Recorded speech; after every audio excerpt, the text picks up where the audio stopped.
This is the Mortgage Breakdown, where Andy Baker and Andrew Clarkson break down everything mortgage.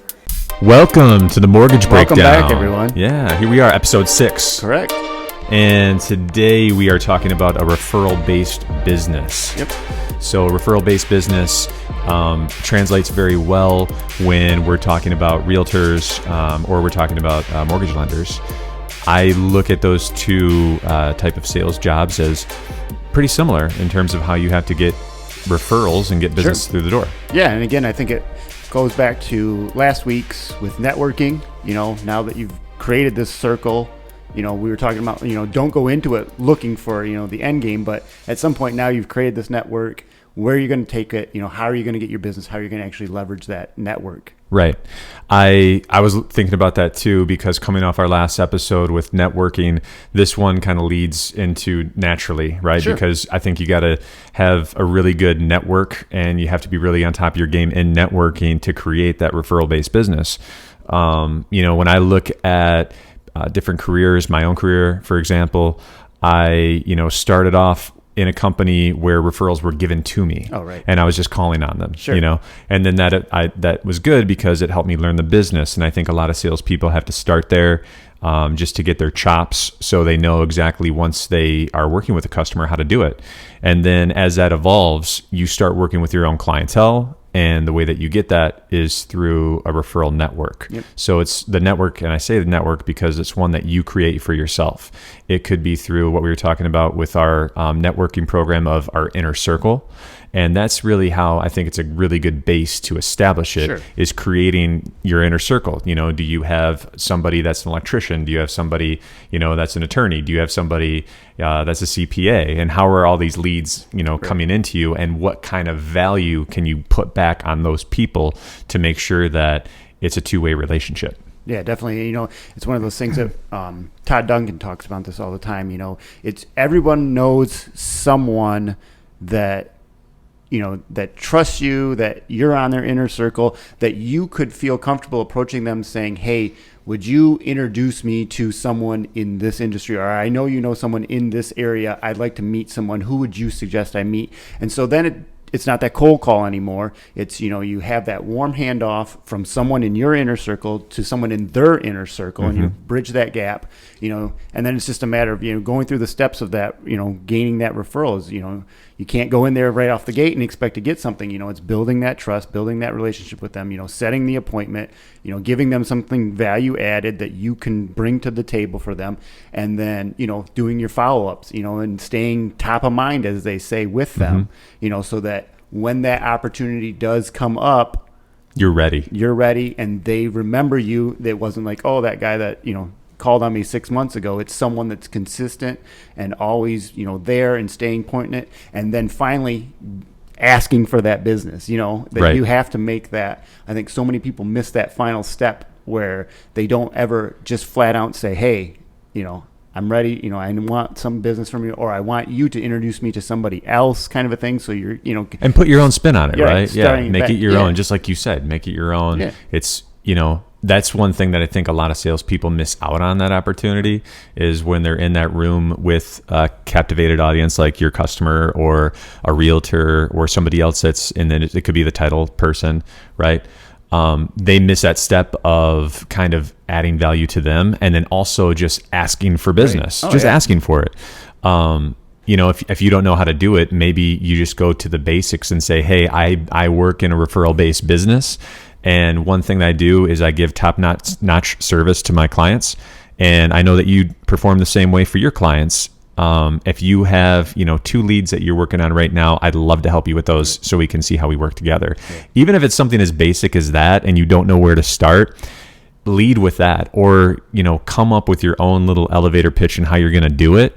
Maybe I think it's kind of like batting practice, basically. You know, with batting practice, you're not going to go out and start hitting home runs. You know, you're going to try to warm up the bat a little bit, see where you're going to connect. Same way with this like elevator pitch, this referral ask question.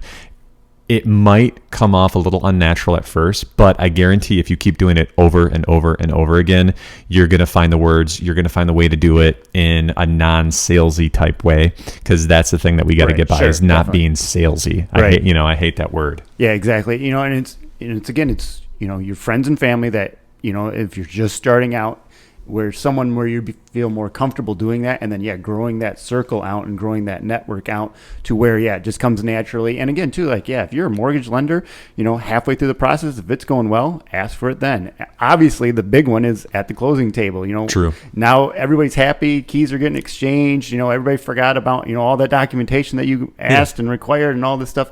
Even if it was a bad process. Right. Yeah, that's just happy. it. You're here, you're happy. That's, you're at the end result, and that's when you want to strike when the iron's hot. Absolutely. Kind of thing. Well, I kind of wanted to break this episode down with you with a referral-based business, and kind of start off with kind of, a roadmap. Sure. Maybe the things that we should do, things that we should avoid to create this network and really have this really fluid referral-based network that's feeding you leads. Correct. So the first one I have that I really want to go over is avoid egocentric marketing. And to kind of explain where I'm coming from on this, I think if you look at social media, that's a good place to start. So I want to pose it to the audience this way, and it's avoid social media posting about yourself and center it around your client, So a good example would be if you are using social media for your listings. It's a great idea. If you have a listing and you throw it up there, write something cool about it. That's great. But you can't be that person 100% of the time, right? You got to sprinkle in some other stuff, some value added stuff that your client is really going to want and appreciate. And remember next time that they're either wanting to work with a realtor, wanting to work with a lender. So avoid making all the posts about yourself. Right. And I've seen it a few times on the mortgage side. If you're a lender, share some of your realtors' postings, their listings, do other things like that. Hey, I just used so-and-so for my electrical. He was a great guy. If you need him, here's his contact, be their marketing person for them. That's a great idea. That's one that I forget from time to time, just because it's like we get caught in the whirlwind and in our own kind of funnel, basically. But that's a really good point. It's like, it goes back to the doing the little things that make the bigger picture even better. Right. And I think that's a really good part of it. So being the cheerleader for your referral partner, it's almost like you got to become a super connector. Like one of my friends, she has on her LinkedIn profile that she's a super connector. Right. Shout out Julie Bacon. But I love that because she's making it about other people, Yep. And if you make it about other people and you can show that you're adding value to, those business partners, your clients will see that too.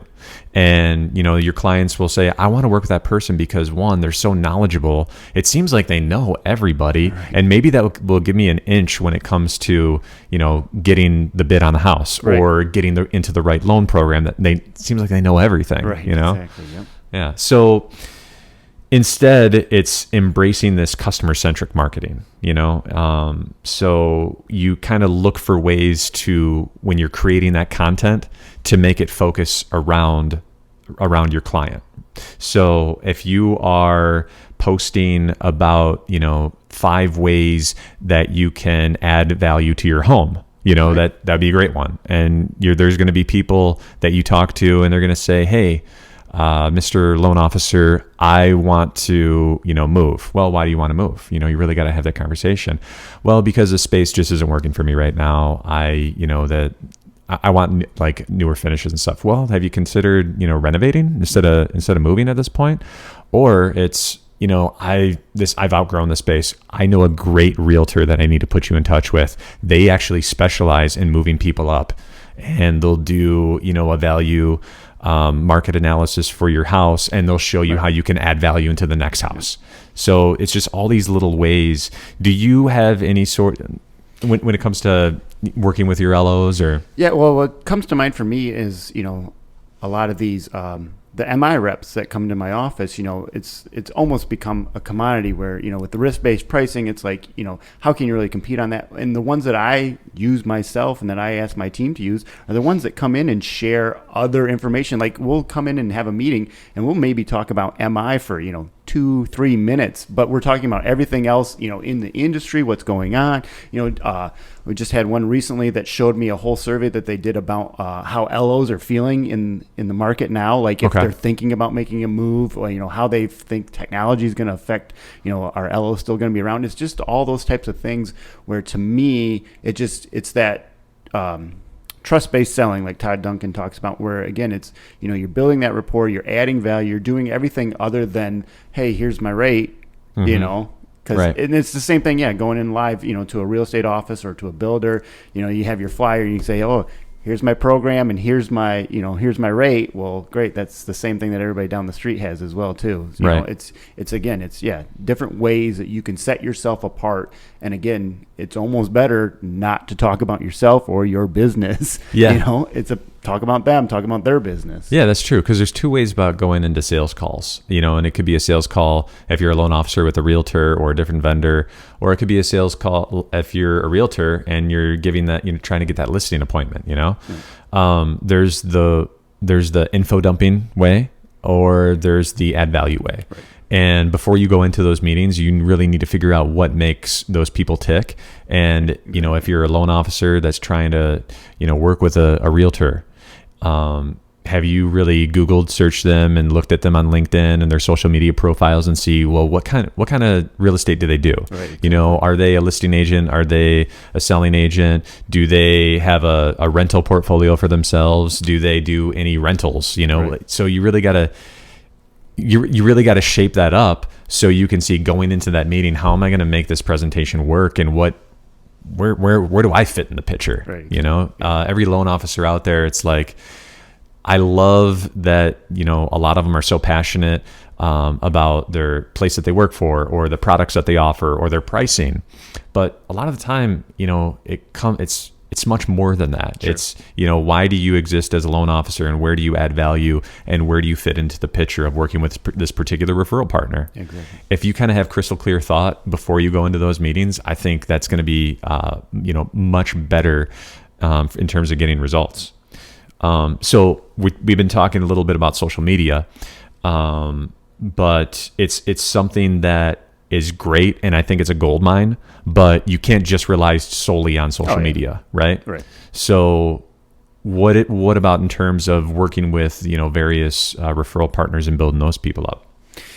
Yeah, it's kind of interesting. There's the big ones that everyone always talks about, getting out, talking to the financial planners and the real estate professionals, your home builders. Obviously you want to, be going through your past clients, and staying on top of that, for refinance business currently, that you're looking for. But then again, too, the average person stays in their home 5 to 7 years. Yeah. You want to make sure you're staying on top of that to say, hey, it's been 3 or 4 years since I did this guy's loan. They might be looking at moving at this time. But then there's some interesting ones that I always find that not everybody calls on, but there have been great sources of referrals over the years. Head of HR departments, especially at hospitals, where they have, if you have a doctor program at your institution where you work, or, other programs that you can help, if you can get into the HR people where, they have new employees coming in, it's almost like, hey, like we refer, all of our employees work with this, institution or this lender type of thing. It's a great thing there. The interesting one that people don't really like to talk about, though, is divorce lawyers. Yeah. There's usually at least 2 mortgages in every divorce. Unfortunately, it's a sad thing when it happens, but, someone's buying a new home or someone needs to refinance. But that's where you need somebody. It's a troubling time. It's an emotional time, but that's where you really need somebody to rely on and lean on. Exactly. Yeah. And you can be the expert in that. And then obviously, your community groups and your niche markets, and again, it's one of those things, do it from your heart, don't join, community groups and volunteer with the thought that, hey, I'm going to get business out of this. Do it truly from your heart. And or if you listen to last week's episode, you're going to turn into me and you're going to attend a networking group and end up buying a timeshare. Right. Right.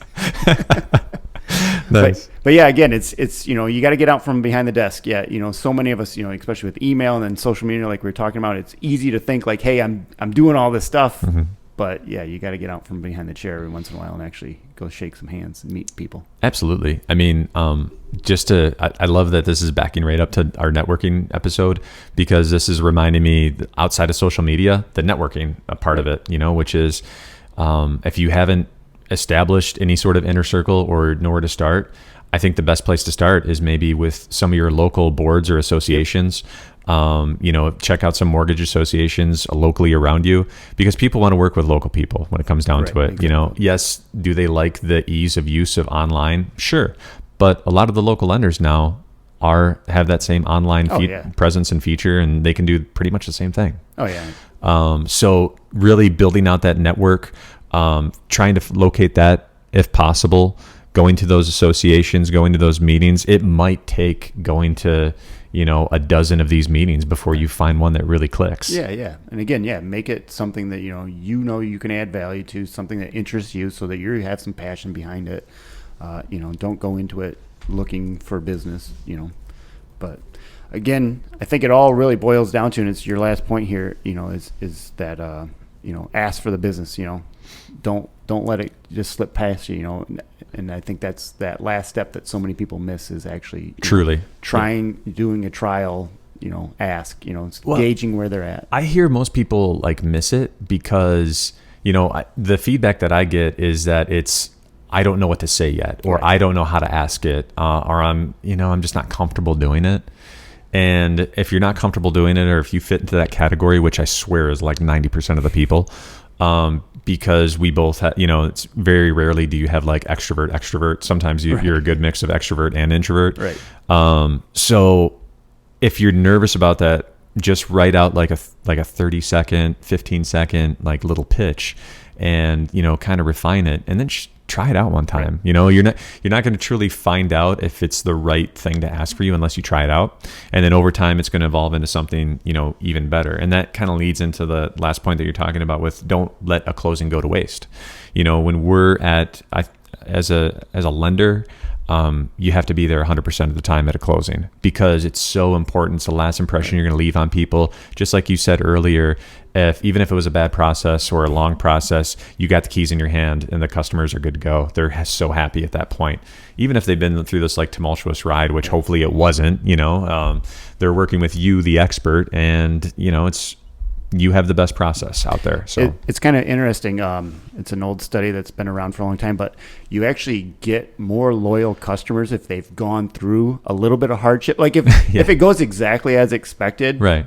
It was great. It was fine. It went. Yeah. But if there is a roller coaster ride, a little bit of a roller coaster ride, but you're able to find the problem and fix it, that's when you have a customer for life. Hey, I respect the peaks and valleys, man. Right. I respect the valleys as long as you can get through them. As long as just it. It's not going to happen every time, and unfortunately, sometimes things go sideways. But if you can have a little bit and then fix it, that's when you want to. Hey, I know we went through this. That's when you want to be asking for the business. Those are going to be customers for life. Great point to end on too.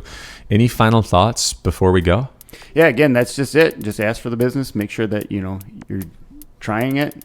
Find those referrals that work well with you, that you work well with. Make it a relationship, make it a network, build out that inner circle. Well, everybody, that's it for today. Please share, comment on this video. If there's anything that you'd like to see from the Mortgage Breakdown, we'd love to hear those comments. Our next episode is going to be about products, portfolio loans versus saleable loans. And then also real estate investment. And that came directly from some comments that we received. So thank you so much. This is episode 6. Looking forward to episode 7. Thanks, everyone. Thank you for listening to this week's episode. Tune in for more Breakdown.